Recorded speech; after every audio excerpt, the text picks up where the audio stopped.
Albo tak pomyślą, o, ale feminista. Niekoniecznie. Dzień dobry. Witam bardzo serdecznie w kolejnym, drugim odcinku nagrywanym w Colorado, Stanach Zjednoczonych, więc ciągle spotykamy się w tym samym pokoju hotelowym z naszym przyjacielem Mietkiem tam za plecami, żeby może od razu do rzeczy, bo dzisiaj bardzo jest ciekawa ciekawostka, bo taka nie zwierzęca, nie jakaś inna, ale ludzka, więc będzie bardzo, myślę, fajna historia. Mianowicie, niejaka pani Abby Conant w 1980 roku, ona mieszkała we Włoszech, była puzonistką i złożyła w wakacje jakoś tego roku kilkanaście podań do różnych filharmonii, do różnych orkiestr w Europie, żeby się zatrudnić jako właśnie puzonistka. Między innymi ubiegała się o posadę do Filharmonii Monachińskiej i właśnie stamtąd dostała w ogóle jedyną tylko odpowiedź. O tyle był problem, że odpisano jej Herr Abby Conant, czyli mówiąc krótko pomyślano, że jest facetem. Prawdopodobnie tylko dlatego jej odpisano. I zaproszono ją na przesłuchanie. Otóż w tym przesłuchaniu brało udział 33 kandydatów. Abby Conant grała jako 16. Tam był jakiś taki standardowy szlagier, który się zawsze gra na tych przesłuchaniach dla puzonistów, bo tam są odpowiednie kawałki do wykonania. Ona wykonała to całkiem nieźle, ale jednak pomyliła tam jakąś jedną czy dwie nuty i była przekonana, tak potem o tym opowiadała, że się nie dostanie. Więc jak skończyła, poszła gdzieś tam do jakiejś szatni, żeby się przebierać. Nie wiedziała, że w tym czasie, kiedy tylko skończyła, dyrektor Filharmonii Monachińskiej, kiedy usłyszał, jak ona gra, bo zapomniałem ważnego szczegółu, oni grali za zasłoną. W sensie komisja nie widziała, kto gra. Więc jak ona skończyła grać, to dyrektor Monachińskiej Filharmonii, orkiestry w tej Filharmonii, miał powiedzieć: właśnie kogoś takiego nam potrzeba. I co zrobiono? Odwołano kolejnych 17 kandydatów, już dalej nie przesłuchiwano, bo stwierdzili, że już mają tego, kogo potrzebują. No i zawołali tego kandydata z numerem 16. Jakie było ich straszne zdziwienie, kiedy się okazało, że to jest kobieta. W tamtym czasie jeszcze wszystkie orkiestry, większość tego typu działalności muzyczno-kulturalno-filharmonicznej niestety były zdominowane przez mężczyzn.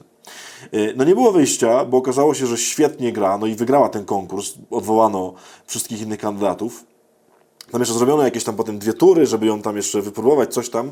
Okazało się, że jednak jest świetna i jest fantastyczna. Przyjęto ją do tej orkiestry. Niestety po roku dostała zupełnie bez powodu takie pismo, że ją wycofują z grania, gdzieś tam powiem, pierwszych skrzypiec, w sensie pierwszego puzonu, że musi być na drugim miejscu, dlatego że potrzebują na pierwszym miejscu faceta, bo faceci są silniejsi, mają lepsze dmuchanie w ten puzon i tak dalej. Co zrobiła Abby, waleczna kobieta? Poszła do sądu, że tak nie może być. Sąd nakazał serię badań. Zrobili jej tam różną spirometrię, siłę wydmuchu, ilość przyjmowanego tlenu do krwi, no wszystkie takie cudawianki. Okazało się, że Abby Conant jest, że tak powiem, bardziej usposobiona do grania na puzonie niż wszyscy możliwi mężczyźni, którzy brali udział w tych samych badaniach. No więc co zrobić? Dano jej w końcu z powrotem ten pierwszy puzon, który grała, ale niestety nie dano jej takiej samej wypłaty, jaką dostawał mężczyzna, kiedy był na pierwszym puzonie. No bo ona jest kobietą. Więc co zrobiła Abby Conant? Po raz kolejny udała się do sądu. Znowu były po prostu cudawianki, przesłuchania, kazali jej grać jakieś niewiarygodne utwory, że ona niby nie potrafi, że tylko mężczyzna potrafi, że nie zasługuje. Cała batalia. Możecie w ogóle znaleźć to w internecie.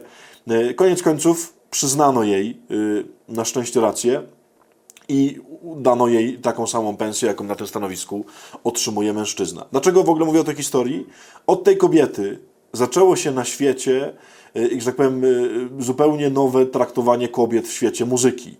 Od tego czasu zaczęły się wszystkie przesłuchania za zasłonami, żeby nie było widać, kto tam jest.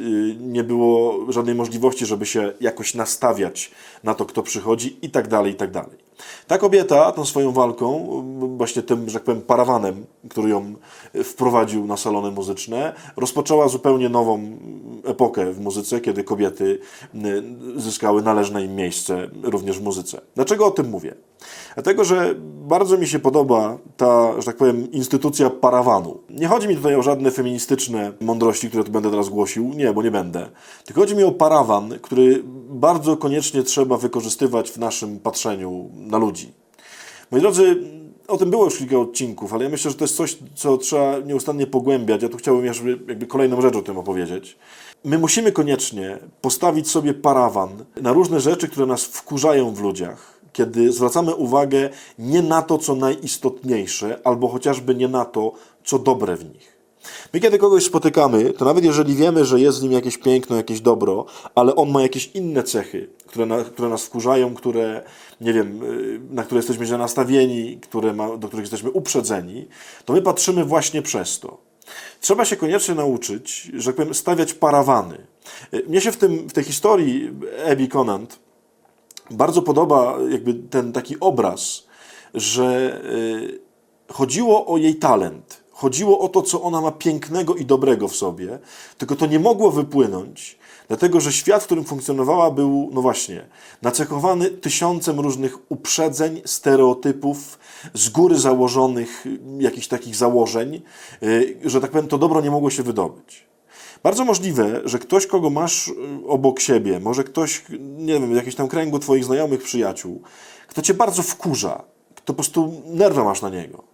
To bardzo możliwe, że w nim jest gdzieś w środku schowane, znaczy nie bardzo możliwe, to jest pewne, jest w nim schowane jakieś dobro, jakieś piękno, jakaś jego cudowność. Tylko że masz w sobie, może bardzo realne i też oparte na bardzo realnych wydarzeniach i doświadczeniu tego człowieka, uprzedzenia, z góry założone założenia i tak dalej, i tak dalej. Spróbuj dzisiaj postawić parawan. Czyli to wszystko, co cię wkurza, ja wiem, że to jest strasznie trudne, ale warto próbować postawić parawan, żeby tego na chwilę chociaż nie zobaczyć, a zobaczyć, czy ten ktoś ma coś pięknego w sobie. Ja to na przykład nieustannie widzę wśród moich braci. Jakby są bracia, którzy mnie strasznie wkurzają i których jak patrzę, jak tam, nie wiem, mówią, myślą, funkcjonują, o czymś tam, nie wiem, wydają jakieś tam swoje sądy, to po prostu mnie krew zalewa. Ale jeżeli odłożę to na bok na chwilę, odłożę, nie wiem, ich poglądy, odłożę ich różne sposoby zachowania, odłożę może ich historię, która sprawiła, że są tacy, jacy są, to nagle mi się wydobywa, matko, oni mają tak cudowne cechy. Tak, tamte też mają, ale tutaj mają tak cudowne cechy, tak piękne, tak fantastyczne, że są dobrzy, że w ogóle jest w nich coś cudownego. Halo, Pan Bóg nas stworzył wszystkich. Nie ma człowieka, który nie miałby gdzieś może w samym środku, czasem bardzo głęboko schowanego, jakiegoś dobra. Postaw parawan. Słowa na dzisiaj, w sensie cytat, z jakim chciałbym, żebyśmy trochę pochodzili, to Apokalipsa, 11 rozdział, gdzie jest takie zdanie. Dziedziniec zewnętrzny świątyni pomiń zupełnie i nie mierz go. Myślę, że tak to trzeba dzisiaj potraktować drugiego człowieka. To, co widzisz w tym pierwszym odruchu na zewnątrz, na dziedzińcu zewnętrznym, pomiń to, nie mierz tego. Nie patrz na niego właśnie przez to, co widzisz w pierwszym odruchu. Spróbuj poszukać w kimś głęboko za kotarą schowanego dobra. Zasłoń oczy na te wszystkie rzeczy, które cię uprzedzają i poszukaj w kimś dobra. Myślę, że możemy się od tej walecznej kobiety, Abby Conant, nauczyć czegoś naprawdę, naprawdę fajnego. Byłoby super.